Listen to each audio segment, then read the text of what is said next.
Y'all thought we was gone, didn't y'all? Welcome back. We is back. Hello. What's And up, you know what Ebonic it is? Economics in the building? Ebonic Economics. Ebonic Economics. Money talked in our language. What? Yeah. Cha-ching. So, anyway, I am Red. And I am Shay. And we is back.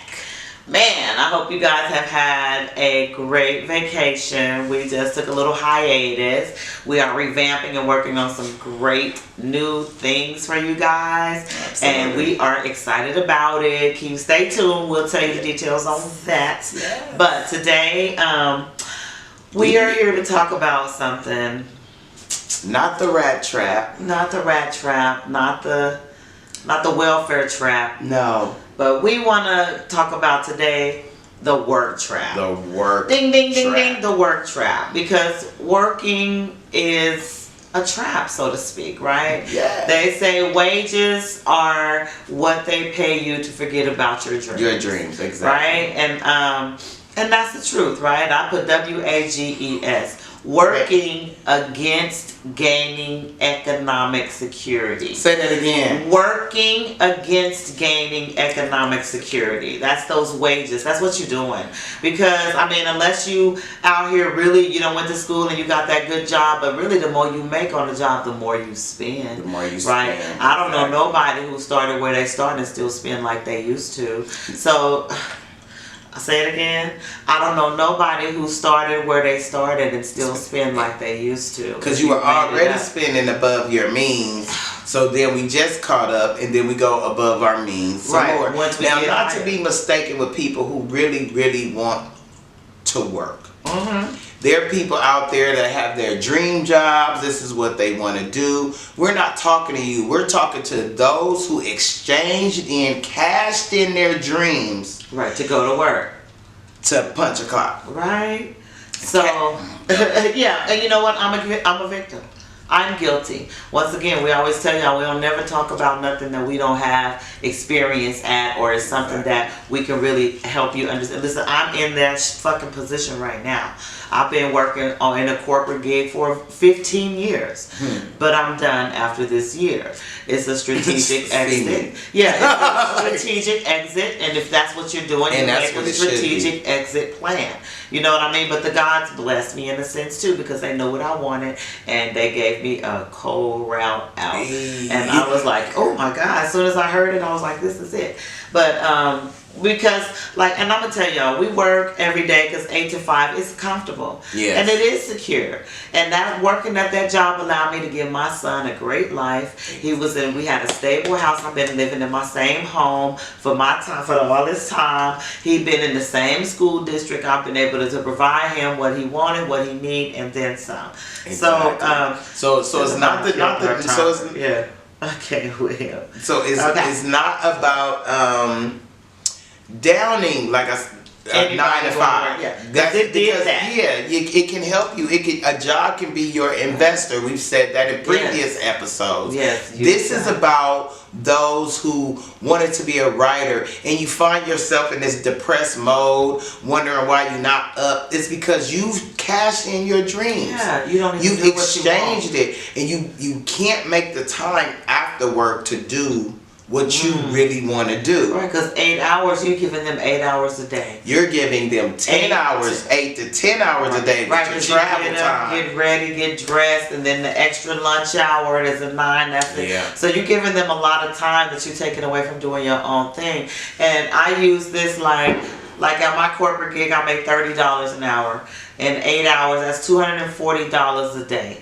I make $240 a day in corporate America. I'm a real hustler. I can make that shit in a couple hours. You know what I'm saying? And still have my day to go do what I gotta do. So we don't even look at it like that because we're so comfortable saying, oh, I make 30 an hour. But at the end of the day, that ain't shit. That's $250 a day. And you really need to understand your hourly wage. I love the acronym for wage, by the way. Yes. Your hourly wage or your salary, because some of you are on salary. That is them purchasing your time. Right. You see what I'm saying? Your time. So you know they own that time. Yeah. That's the reason why they act like that during those hours. Right. Yeah, they like, hey, where you at? And What you doing? Yeah. They don't expect no questions. Here. Don't be taking no break too long. Yeah, because they purchased your time. Well, I didn't want to say purchase you. Purchase your time. Yeah.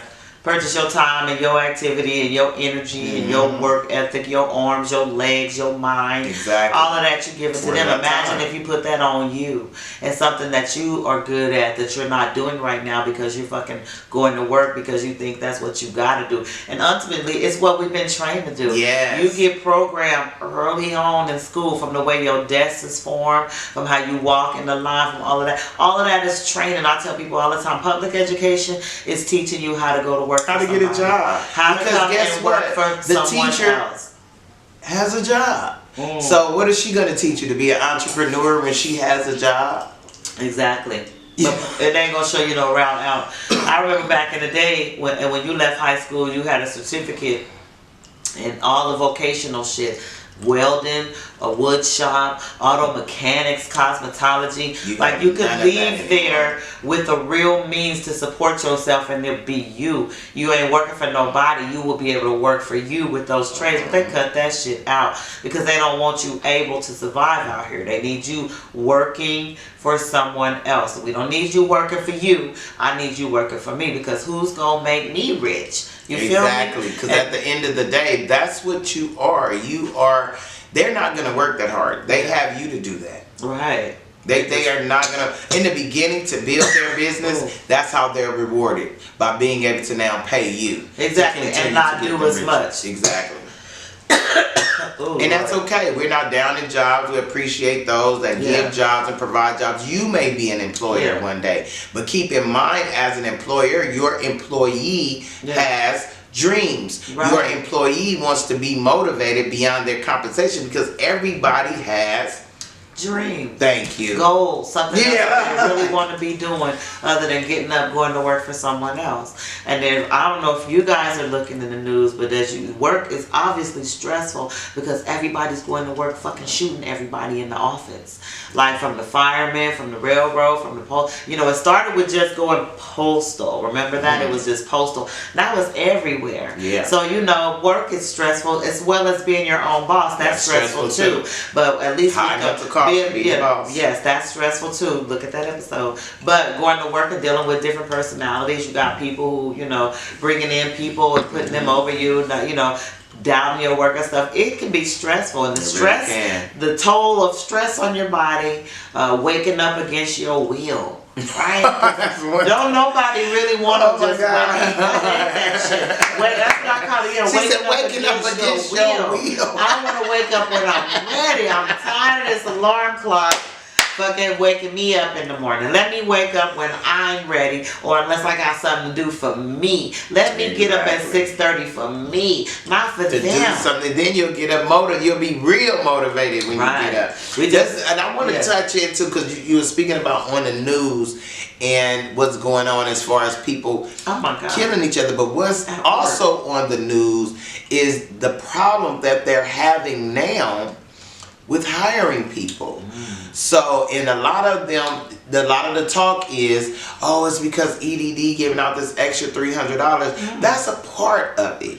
I'll say that's 25% of it. Some people have decided to work for themselves. Thank you. They found out, you know what, they had to make a way, and they kept making it. And they kept on. Exactly. You made them do that. You made them. And EDD was for Entrepreneur Development Department. Exactly. Y'all didn't even know. Entrepreneur Development Department for the smart ones who got that check and used that extra money to invest in you. To what?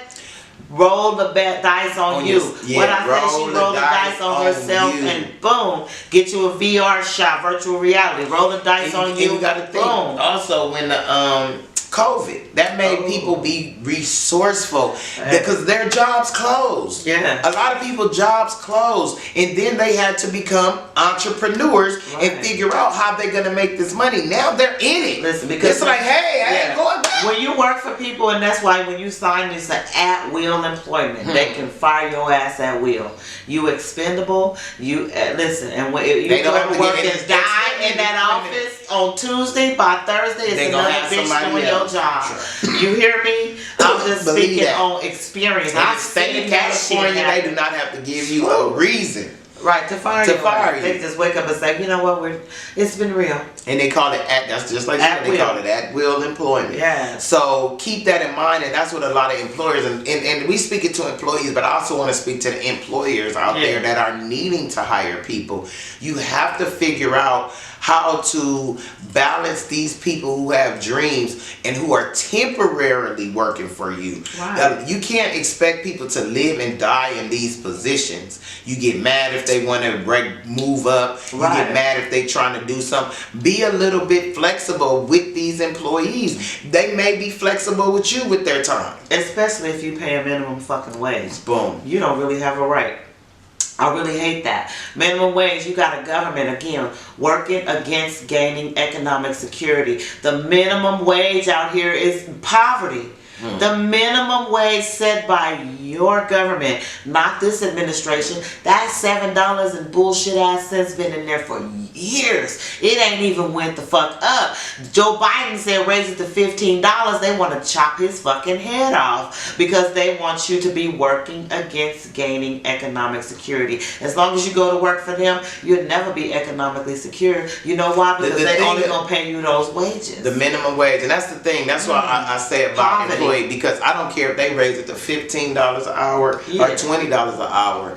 If that's the minimum wage, because if they pay you $15 an hour, she make it $30, now she got to make $45. Exactly. So you're going to always be under. I don't care what that minimum wage. Minimum wage was $3.25 an hour. Back in the day. Okay, like when I was working. I hurried up and real. Okay, so what I was saying is I learned early on that you are going to have to either find another skill set or make yourself more valuable so that you can move up in position, because that position is going to always pay minimum wage. And if minimum wage go up, everything else will. And the situation is going to continue. Right. So either you move up or you move on. Period. Move up or move on. Start finding something else, because you don't necessarily have to have a college degree. Both of us worked in corporate America. Yeah. And guess what we always end up being? Managers. Because that's where the money is. That's where the money at. We was moving up. If I'm going to do this shit, I got to move up. At least apply yourself. I'm going to be very well at it and learn as much as I can. And because I did that, is why we're here now, able to give you this information from what we've learned in this field or whatever. But I'm just saying, don't get trapped in that wages. When you go to work for someone else, you're making their dreams come true. And don't get caught up in moving up. If that's not what you really want to do. You got to search your get caught up in how I'm gonna get this money, and do what I really want to do. Right. Don't get caught up, because once you get, let me tell you something, because it happened to me, just like it happened to her. Once I get caught up in moving up and this and that and third, next thing you know, I forgot about what I came to the job for, was just to get the money for the studio time. And you know what I'm saying? Now you're the manager. I'm like, wow, you just gave that dream up because you got comfortable. It's called complacency. See, they trap you. That's the trap. You get comfortable, you get complacent. They go, we got insurance, we got dental and vision, we got health. And they also got Betty with a badass attitude. Oh my God. They didn't tell you about her. They didn't tell you your manager's a fucking moron. You already know more than him your first day on the job. Man. But because he he running some shit. Like you don't, or know who they know. Because is he the nephew of the motherfucking president or some shit? You don't know. Corporate America is something else. Absolutely. You can get in there. You can find a job that you like and love it and do it. Lawyers and doctors and all of those guys. Those are careers or whatever. CEOs. Most CEOs are also the owners of the company. Yep. But sometimes they bring CEOs who just like to run other people's shit. But guess what? Those fucking wages are not against gaining economic security. Okay, that part. You are in charge of some shit, and they pay you well because of what you're doing. Because you at the fucking pinnacle, at the top of the pyramid, and they're paying them to delegate. Delegate, right? Okay, that's it. I'm delegating this to you. One of the first things in management is proper delegation of tasks. Absolutely. You got to learn how to get a motherfucker to do what you need them to do. The most stressed out manager is the one that don't know how to delegate. They want to do it all yourself. Yeah. So, and then, and then just think about this. These business owners are managers, period. And they're delegating their minuscule work to you for minimum wage or next to nothing. If you work on a job and you get tips, you working for you. Fine. You turn up the charisma. And get your tips. So, because you working for you, you like kind of like self-employed. Same with commission. I used to work collections and I would get commission.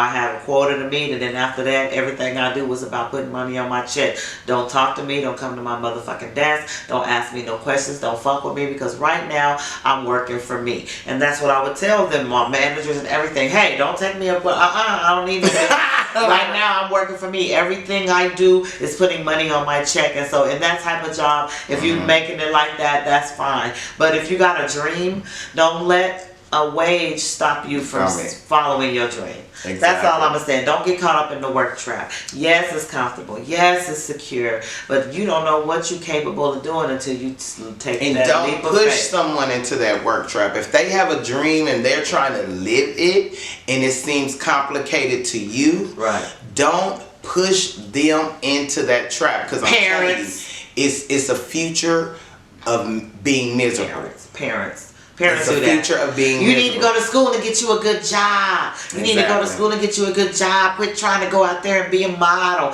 Quit trying to go out there and be a movie producer. Like Spike Lee said, parents be the biggest dream killer. And at the end of the day, you may not be a model, but you may run a modeling agency. Exactly. You may be the best modeling agent in the world. Exactly. You may be a stylist. You may be a photographer. Like we say, you all start off in a dream, but then your dreams... but if a person don't allow you to even dream, damn, I can't even get to the next chapter. Gonna snatch y'all through that motherfucking screen. Listen, Ebonic economics. Listen, don't get caught in the work trap. No. Okay? Not Working that trap. against gaining economic security. Don't let those wages keep you from following your dream. Follow your dream. Use that money to propel yourself to do what you're trying to do. We out. Ebonic economics. What'd they say?